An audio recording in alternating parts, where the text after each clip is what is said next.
Hi guys, welcome back to my channel. Today I am filming my March wrap up. These videos are my favourite ones to film because it's just nice to chat about the books I've read this month. This month I have written my stats down because I like seeing videos where people give their stats. So I've read 1, 2, 3, 4, 5, 6, 7, 8, 9, 10, 11 books in March, which is pretty good, totaling 3,844 pages. I feel like I've had a much nicer reading month than February. I think I said in my February wrap up, like, I'd read 9 books, which is fine, but I hadn't like really loved much of what I'd read. This month was better, thankfully, and I think that's just because I was just choosing better books for me. So yeah, so of those books I have got 2 classics, 1 kids book, 1 dystopian, 1 YA, and I also listened to 2 audiobooks. So yeah, let's get into it. So the first book that I finished in March was The Roses of May by Dot Hutchinson. This is a quartet about a serial killer. I read the first one, The Butterfly Garden, in the end of last year, I feel like, and really liked it. It's very, very dark, so there's like trigger warnings for basically everything in that book, but I really liked it. So I picked up the second one, and it was okay. This one picks up just after the end of that one, which I really liked, but it felt like it should have been 2 books because we're following a girl whose sister was killed by a serial killer, a different one from the first book, but we're also following the survivors from the first book as well, and it's all sort of interwoven together, and it was good. It did have some good kind of commentary on like victim culture and how people are treated after they've been through something like that, and I really liked that. But it just, this one just felt like there was too much going on, and I couldn't really get into the rhythm of either story, and so I couldn't really connect with the characters as much as I did with the first one. So I ended up giving this 3 stars. The first one was a 5-star read for me, so that was a little bit disappointing. But I have put the next one in the series on my TBR, so that will be coming up soon. So yeah, it was okay. Didn't love it as much as the first one. My second read of the month was a recommendation from my stepson Charlie, and that was Berger and the Stinky Truth. Oh, sorry, it's from the Little Lies series, and it's called The Stinky Truth by Berger. I read the first one of these last month. Charlie loved it, read it, loved it, recommended it to me, so I read it. My husband's also read it as well. It's really fun. This one's a signed copy because the author went into Charlie's school, and it follows a kid who basically can't stop lying. It's called Sam Little, and his mum basically sets him the challenge of not lying. I think, is it 30 days? Yeah, if he makes it through the holiday without a single lie, he can go and watch this film that he wants to see. And it was really good. It's got a really nice message about telling the truth. It's really well illustrated because it's kind of like comic style as well. And yeah, it was fun. Great for my 9-year-old. I really enjoyed it. Yeah, it was a fun little read. After that, I read something very different from that. And that's one of the 2 classics from this month, The Picture of Dorian Gray by Oscar Wilde. So if you don't know this story, it's about a man called Dorian Gray who has a portrait painted of him, and then every time he does something wrong, it shows up on the painting. So instead of him aging normally, the painting ages and changes and kind of shows his sins as he kind of descends into this world. I really enjoyed this. I flew through it. It's 300 pages, so you know it's not short. It's Oscar Wilde's only full novel that was published, and I really enjoyed it. I thought it was a really interesting look at the psychology of sin, quote unquote, and about how, you know, if you damage your soul, the effect that can have on you.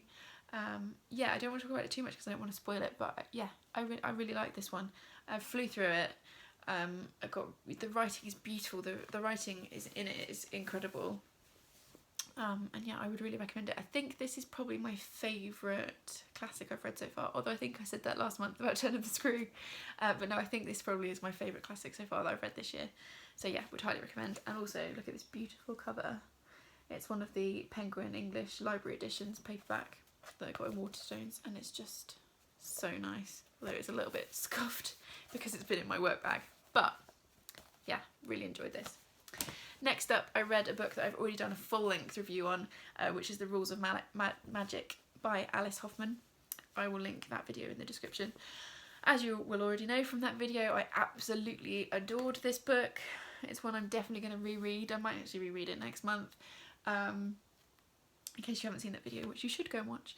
It's basically the story of the Owen siblings, Franny, Jet and Vincent, who is set in 1960s, 70s America, and they know that they're different, but over the course of a summer they basically learn that they're a family of witches, and it follows their whole life, and it's just beautiful, and it's about love and family and death and grief, and it made me cry, and it's stunning. So yeah, I won't go on about it too long because I've already done a whole video. So yeah, go check that out and read this book, because I think it's my favourite read of the year so far.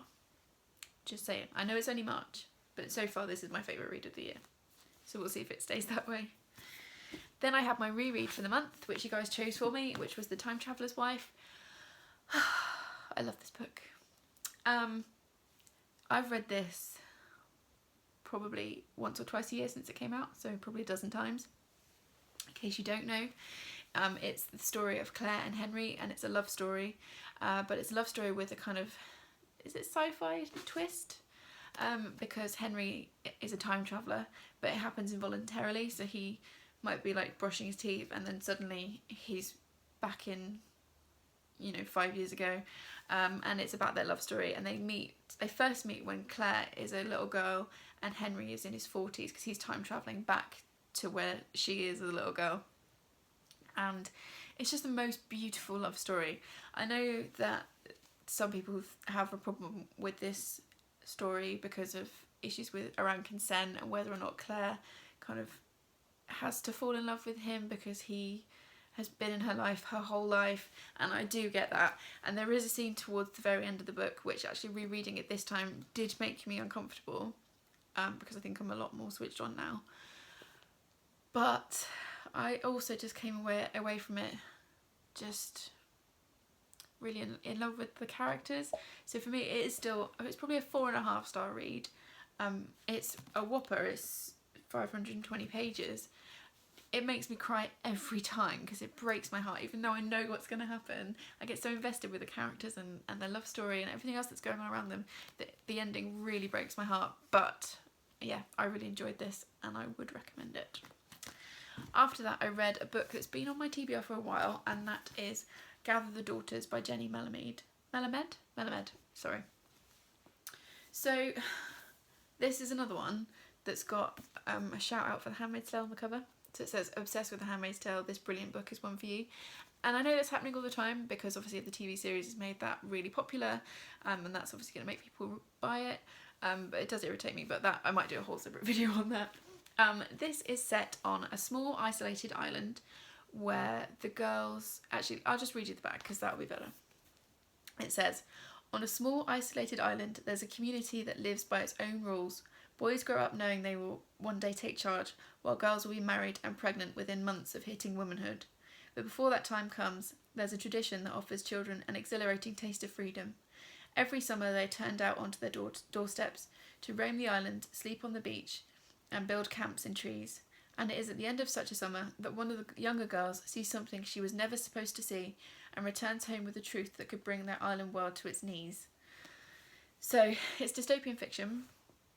And we're following a few different girls, I think 3 or 4 different girls, as they're basically leaving their childhood and coming towards what's called in their community the Summer of Fruition, which is basically where they turn 12 or 13 and get their periods for the first time, so they're fertile, and they then go through this ceremony, which I'm not going to spoil, and then at the end of the summer they're married off, and are then expected to start churning out babies and being wives and things. This is really dark, so I would just put a warning on it for that. I got major Lord of the Flies vibes, especially in the first half of the book, where the girls are having their kind of last summer of freedom, and literally all the kids, as soon as I think it's the first rains fall, they're outside, they're feral all summer. and they don't go home at all. The adults leave like food on the doorsteps for them, and they just, yeah, they go fully feral all summer, which sounds amazing. And I loved the description of that and the freedom of it. And then woven into it is this really dark kind of other stories, and gradually it's very slow burn, and you kind of know at the start that something is off with the way that this community is run, but gradually things unravel and it just gets worse and worse. And by the time I got 3/4 of the way through, I suddenly realised what I was reading, and it's very clever, it's very dark. I gave it 4 out of 5 stars only because the different girls that we follow, I found it quite difficult to know who we were with as each chapter was changing, because their voices are very similar, so there wasn't enough kind of separation with the voices, which is why it couldn't be a 5-star for me. I did love it. I would definitely look out for more from this author. I think this is her debut novel actually, which is ridiculous, like how you can be so skilled in your debut novel. It just blows my mind.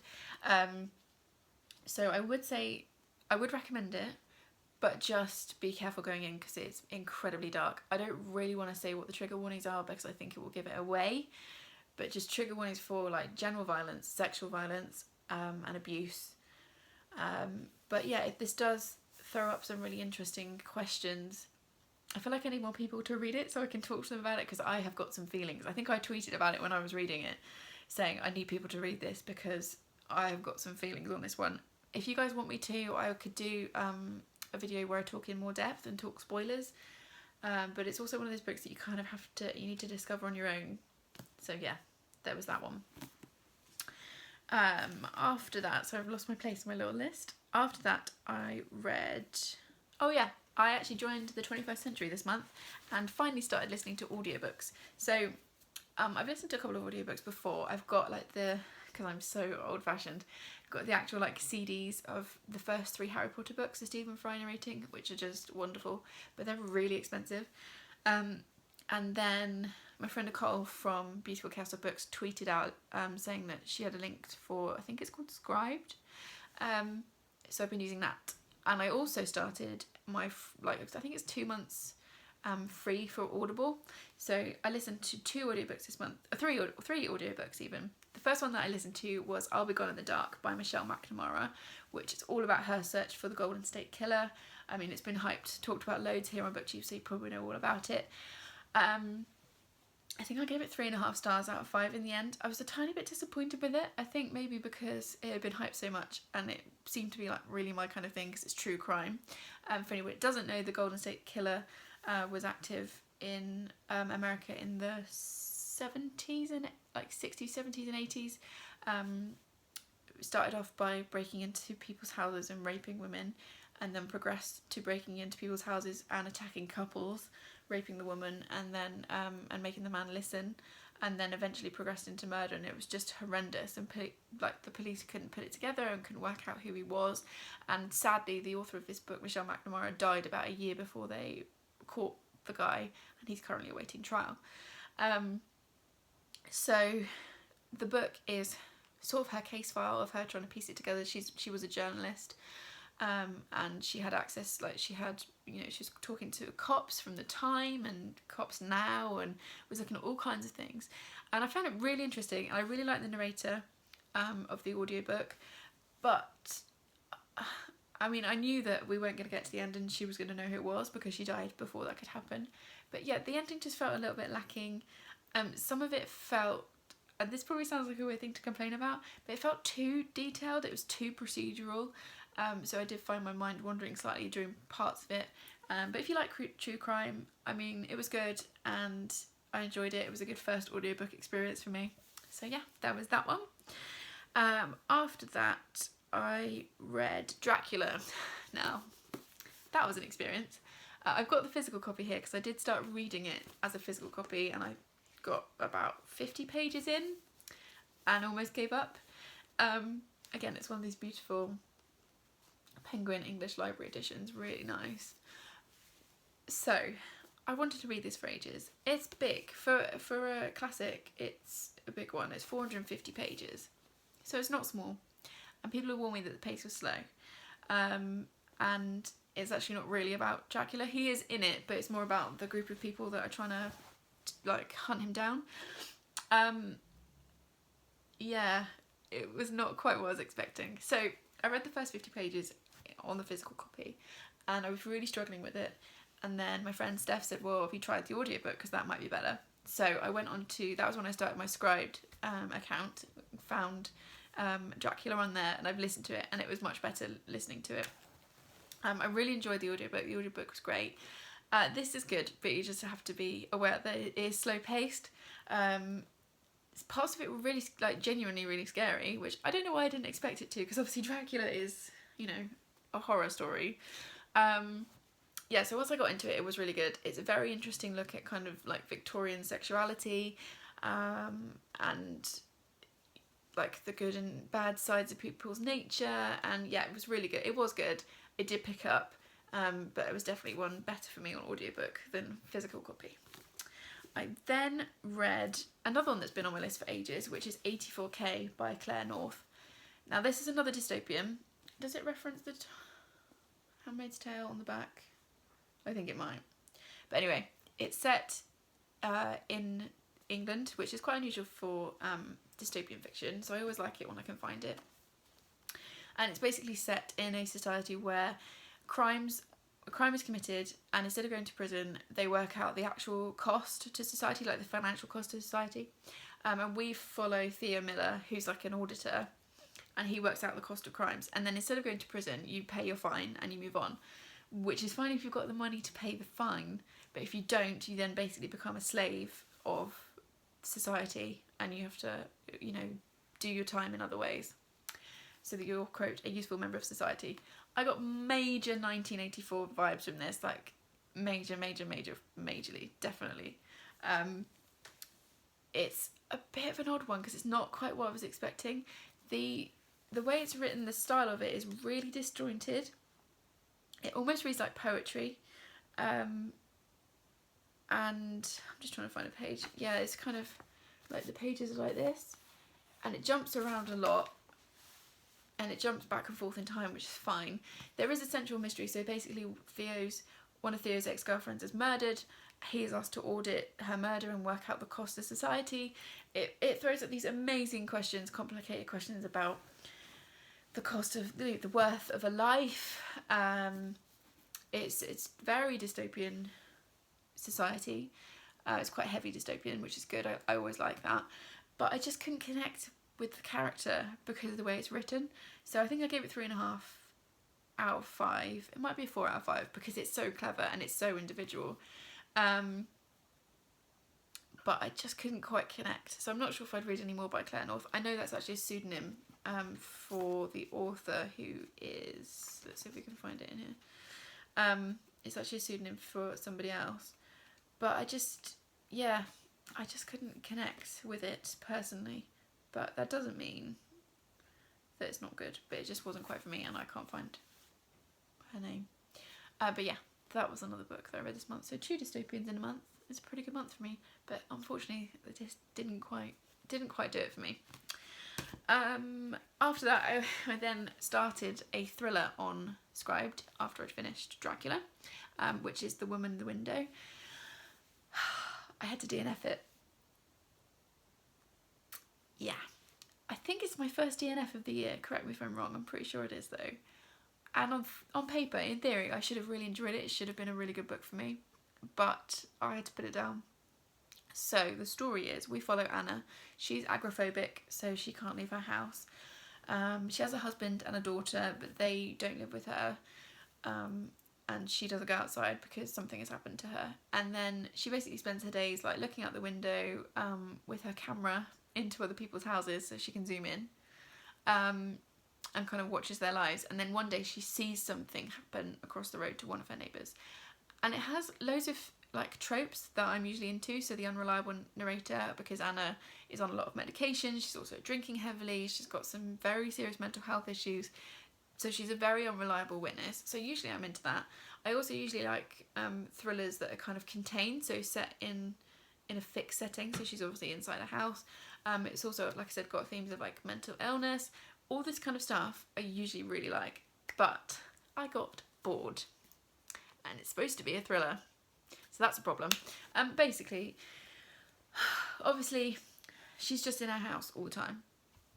So it's not unexpected that there would be a lot of like detail of the minutiae of her life, but I just got really bored. I think it would have been fine if it was just like a little bit at the start or throughout or whatever, but it just got really boring.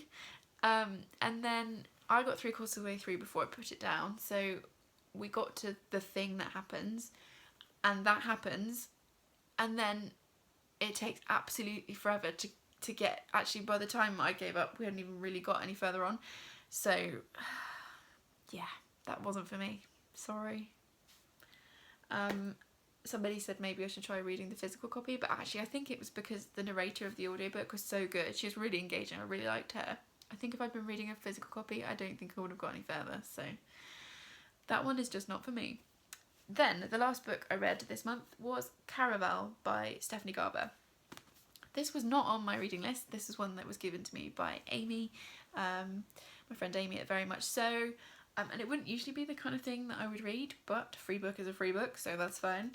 I'm sure absolutely everybody here has seen this book. This was majorly hyped when it came out, I think 2 years ago. It's a really nice cover though, look at that. Ooh. And the spine, very pleasing. So Caraval is a young adult fantasy fiction where we follow two sisters, and basically every year this kind of Caraval comes once a year. I'll just read you the back because it's easier. So, remember, it's all a game. What happens beyond this gate may frighten or excite you, but don't let any of it trick you. Once a year, the infamous Master Legend hosts Caraval, open only to those who have been invited. This year, the week-long game is on Legend's glittering Isla de los Senos, where the winding streets are an elaborate snow-covered maze, and the people are never who they seem. At midnight on the first day, the show begins and the visitors become players. Each of them is vying for the coveted prize, a single wish. All they must do is unravel the mystery of Caraval.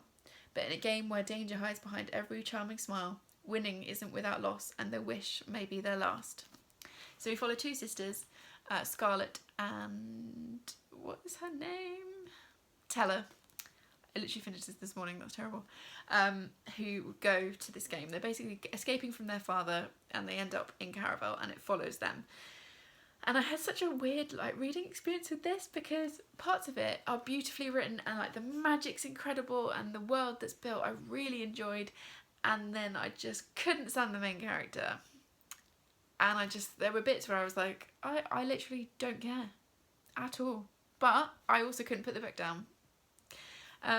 So I don't know if it's just a case that maybe I'm growing out of YA and it's just not my bag anymore. Maybe I've read too much of it because this is really tropey. And we've got the enemies to lovers trope. What else? Oh, it's difficult because I don't want to give spoilers away in case there's people that haven't read it yet that want to. So yeah, I had a really mixed reading experience with this. I gave it 3 stars, but what I also did was put the second book, which is called Legend, because I think it's a trilogy, on my TBR. So clearly it wasn't that awful. I mean, it was easy to read. I enjoyed it. Overall, I think it's just when I maybe I'm overanalyzing it. I enjoyed it, so that's fine. So those are all the books that I read in March. Like I said, I had a much better reading month, more enjoyable reading month than I did in February. Hopefully you've found something there that might interest you. The last thing I'm going to do before I go, because this is already a 23-minute video, is my rereading jar for next month. So I will pick 2 out, and then I will put a poll up on my Bookstagram account, which is at What Victoria Read, straight after this video goes live, and then you can vote for what I reread next month. Right, let's have a good feel around. Right, I've got 2. Okay. So my reread for April will either be This Is Going to Hurt by Adam Kay, which is non-fiction, all about Adam's life as a junior doctor. I read that last year, absolutely loved it, thought it was great. So it's either that or Harry Potter 3, so The Prisoner of Azkaban by J.K. Rowling. I don't think I need to tell you what that's about. That's my favourite of the Harry Potters. So that is a very good choice. I'd be very happy with either of those. So yeah, please go over to my Bookstagram, which will be linked below. And in my stories, there'll be a little poll for you guys to choose which one of those I should read. And I will see you next time. Thanks, guys. Bye.